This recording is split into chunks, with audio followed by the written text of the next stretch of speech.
வணக்கம் தோழர்களே.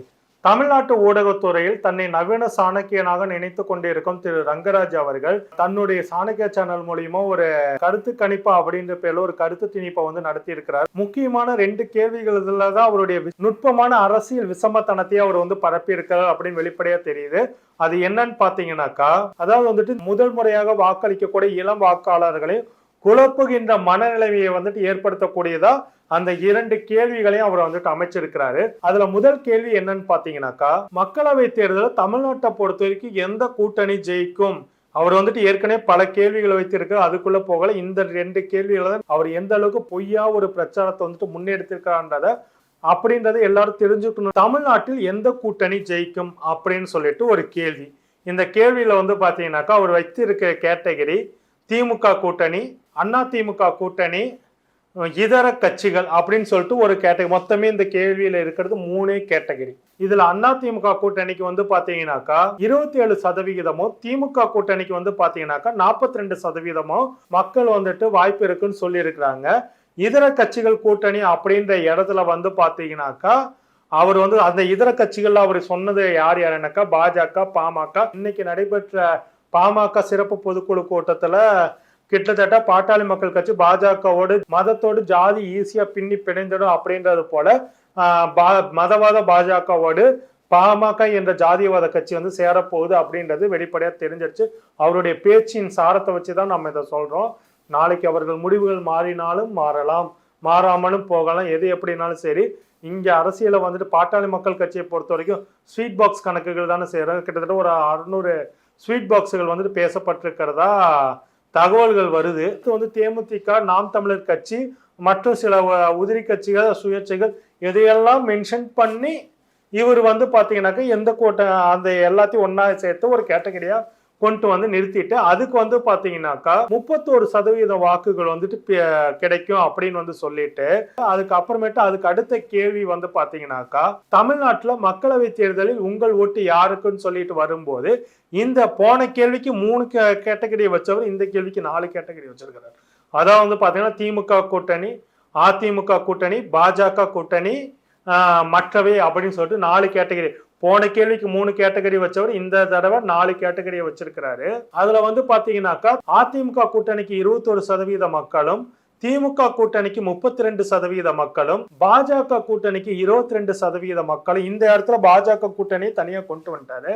அடுத்து பாத்தீங்கன்னாக்கா மற்றவை அப்படின்ற கேட்டகரிக்குள்ள போன கேள்வியில மற்றவை அதாவது எதிர கட்சிகள்னு போட்டதுல பாத்தீங்கன்னா பாஜக, நாம் தமிழர், தேமுதிக, பாமக எல்லாத்தையும் உள்ள சேர்த்தவரு இந்த இடத்துல பாஜக கூட்டணி தனியா கொண்டு நிறுத்திவிட்டு மற்றவர்கள் நாம் தமிழர், தேமுதிக, பாமக போன்ற கட்சிகளை சேர்த்து அதுக்கு 25% அப்படின்னு சொல்லியிருக்கு. அதாவது இதுல நுட்பம் என்னன்னு அப்படின்னாக்கா, அதிமுக பாஜக கூட்டணி முறிவால யாருக்கு நஷ்டம் அப்படின்னு பாத்தீங்கன்னாக்கா அதிமுகவுக்கு தான் நஷ்டம் அப்படின்ற மாதிரி ஒரு பிம்பத்தை இவர் உருவாக்க முயற்சி பண்றாரு அப்படின்னு நமக்கு வெளிப்படையா தெரியுது.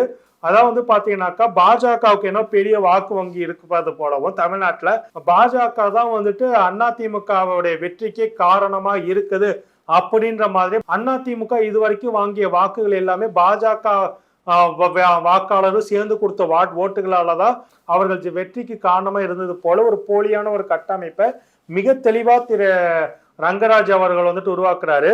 அப்படி வலுவான வாக்கு வங்கி அவர்களுக்கு இருந்திருந்தா எதுக்கு இவர்கள் அதிமுகவோட கூட்டணி வைக்கிறதுக்கு இவ்வளவு பிரயத்தனப்படணும் அப்படின்றது. அப்படி அவங்களுக்கு வெற்றியை தீர்மானிக்கிறவர்களுக்கு ஓட்டு வங்கி சதவீதம் இருந்தது அப்படின்னாக்கா, கடந்த நாடாளுமன்ற தேர்தலிலேயே பாஜக அதிமுக கூட்டணி தானே ஜெயிச்சிருக்கணும், சட்டமன்றத்திலேயே பாஜக அதிமுக கூட்டணி தான் ஜெயிச்சிருக்கணும். மறைமுகமான ஒரு விசமத்தனத்தை தான் இவங்க பரப்பிட்டு இருக்கிறாங்க. அதாவது வரப்போற நாடாளுமன்ற தேர்தலில் தமிழ்நாட்டை பொறுத்த வரைக்கும் திமுக கூட்டணி அதிக வெற்றி பெறும்னு சொல்லிட்டு அவர் சொல்லி இருக்கிறாரு. இது திமுக கூட்டணியினரும் அவங்க கட்சியினர் மகிழ்ச்சி அடைஞ்சாலும், ஏன்னா இந்த கருத்து கணிப்பு அப்படின்ற ஒரு விஷயத்த பாத்தீங்கன்னாக்கா அது கருத்து திணிப்பாதான் ஏத்துக்கணும். இதெல்லாம் பாத்தீங்கன்னா இந்த மாதிரி கருத்து கணிப்புகள்லாம் கட்சிகளை கட்சியில் வேலை செய்யக்கூடியவர்களை நாம தான் ஜெயிக்க போறோன்ற மனநிலையை உருவாக்கி அவர்கள் வேலை செய்கின்ற விதத்தை மந்தப்படுத்துகின்ற வேலையும் இந்த கருத்து கணிப்பு அப்படின்ற இந்த கருத்து திணிப்பு மூலியமா நடக்கப்படும் அப்படின்றதையும் நம்ம புரிஞ்சுக்க வேண்டியது இருக்குது. இந்த கருத்து கணிப்பு அப்படின்றத பத்தி நம்ம பேச இந்த விசமத்தனம் பாஜகவால தான் அதிமுக வாக்கு வங்கியில பலமா இருக்குன்ற மாதிரி இவர் பேசுறாரு. அடுத்து பாத்தீங்கன்னாக்கா இந்த கூட்டணி பிரிந்ததுனால அதிமுகவுக்கு தான் நஷ்டம்னு வந்துட்டு அவர் சொல்றதெல்லாம் பாத்தீங்கன்னாக்க இதான. ஆனா ஜெயலலிதா அவருடைய மறைவுக்கு பிறகு அதிமுகவை புற்றுநோய் போல வந்து பாத்தீங்கன்னாக்கா இந்த பாஜக வந்துட்டு தாக்கியதாலதான் இந்த கட்சி வந்து சின்ன பின்னமா போய் இன்னைக்கு சீரழிஞ்சு கிடக்குது.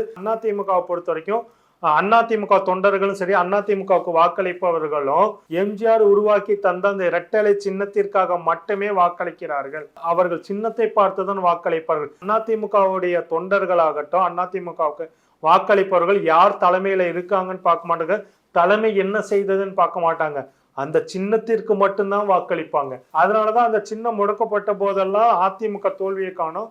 அந்த சின்னம் முடக்கப்படலைனாக்கா அந்த அதிமுக வந்துட்டு ஒரு நல்ல வாக்கு வங்கியோட இருக்கும். வெற்றி பெற இயலாத சமயம் நல்ல வாக்கு வங்கியோட கண்டிப்பா இருக்கும். அப்படிதான் வந்துட்டு அதிமுக இருந்திருக்குது. இதையெல்லாம் வந்துட்டு ரங்கராஜ் அவர் வந்துட்டு அந்த புளோட்டிங் வாக்காளர்களையும் 18 வயது முதல் முறை வாக்களிக்கக்கூடிய இளைஞர்களையும் மூளை செலவு செய்வது போலதான் அவருடைய காணொளி வந்துட்டு இருந்தது. அதான் சொல்றோம். நாம இறுதியாக ரங்கராஜ் அவர்களுக்கு சொல்லக்கூடியது என்னன்னாக்கா, 1977 எம்ஜிஆர் அவர்கள் முதலமைச்சராக பதவியேற்ற பிறகு தமிழ்நாடு சட்டமன்றத்தில் காங்கிரஸ் கட்சியை சேர்ந்த உறுப்பினர் ஒருவர் வந்துட்டு பேசும்போது, தமிழ்நாட்டில் திமுகவின் அரசியல் முடிந்து விட்டது, அதுக்கு எண்டு கார்டு போட்டாங்க அப்படின்ற மாதிரி பேசும்போது எம்ஜிஆர் அவர்கள் சொன்னதா, தமிழ்நாட்டு அரசியலை பொறுத்த வரைக்கும் இனிமேல் அதிமுக ஆளும் கட்சி என்றால் திமுக எதிர்கட்சி, திமுக ஆளுங்கட்சி என்றால் அதிமுக எதிர்கட்சி, இப்படிதான் இருக்கு. வேற எந்த கட்சியும் ஆட்சியை பிடிக்குமா? ஏன்னா சமூக நீதி அரசியல்ல இந்த கட்சிகள் வந்துட்டு வலுவா மக்கள் மனதில் ஊண்டி இருக்கு அப்படின்றத வெளிப்படையா சொல்லியிருந்தாங்க. அதே தான் திரு ரங்கராஜ் அவர்களுக்கும் சொல்றோம். கடந்த காலங்கள்ல கூட பிரச்சாரங்கள்ல வந்து பாத்தீங்கன்னாக்கா யாரா இருந்தாலும் அதிமுக கட்சி வந்து திமுக தொண்டர்களும் சரி, திமுக கட்சியை சேர்ந்த நிர்வாகிகளும் சரி, எல்லாருமே வெளிப்படையா பேசினது பாஜக அதிமுகவை வந்துட்டு செல்லரிக்குது. அதிமுக தமிழ்நாட்டுக்கு மிக தேவையான கட்சி, அந்த கட்சி வந்துட்டு இருக்கணும். திமுக எந்த அளவுக்கு பலமா இருக்கோ அதே போல அதிமுக பலமாக இருப்பதன் தமிழ்நாட்டுக்கு அரணாக இருக்கும் அப்படின்ற மாதிரி திமுக கட்சி சேர்ந்தவர்கள் சொல்லியிருக்கிறாங்க. திமுக கூட்டணியில் இருக்கக்கூடிய அண்ணன் திருமாவளவன் அவர்களும் சொல்லியிருக்காங்க. இடதுசாரிகளும் தொடர்ந்து அதெல்லாம் சொல்லியிருக்காங்க. அதிமுக தொண்டனுக்கு புரிந்தது கூட அதிமுகவுடைய தலைமை பொறுப்பில் இருக்கக்கூடிய நிர்வாகிகளுக்கு எடப்பாடி பழனிசாமி போன்ற புரியாத காரணத்தினாலதான் இன்னைக்கு வந்துட்டு இவர்களெல்லாம் பேச வேண்டிய சூழல், அண்ணாமலையெல்லாம் ஏதோ பேச வேண்டிய சூழல் வந்திருக்குது. இதையெல்லாம் புரிந்து கொண்டு அதிமுக தலைமை தன்னை சரி செய்து கொள்ள வேண்டும் அப்படின்னு சொல்லிக்கிறோம். ரங்கராஜ் அவர்களே, உங்களுக்கு ஒண்ணு சொல்லிக்கிறோம். உங்களுடைய இந்த கருத்து கணிப்புன்ற பேர்ல நீங்க நடத்துகின்ற இந்த கருத்து திணிப்புன்ற பப்பு தமிழ்நாட்டில் வேகாது. உங்க வேலையை நீங்க நல்ல விதத்துல பயன்படுத்துங்க. உங்களுக்கு வந்து நல்ல ஒரு ஃபேன் ஃபாலோவர்ஸ் இருக்காங்க. அந்த ஃபேன் ஃபாலோவர்ஸ் இருக்காங்க அப்படின்ற காரணத்துக்காக தயவு செய்து மக்களை குழப்புகின்ற வேலையில் ஈடுபடாதீர்கள் அப்படின்னு கேட்டுக்கிறோம். நன்றி, வணக்கம் தோழர்களே.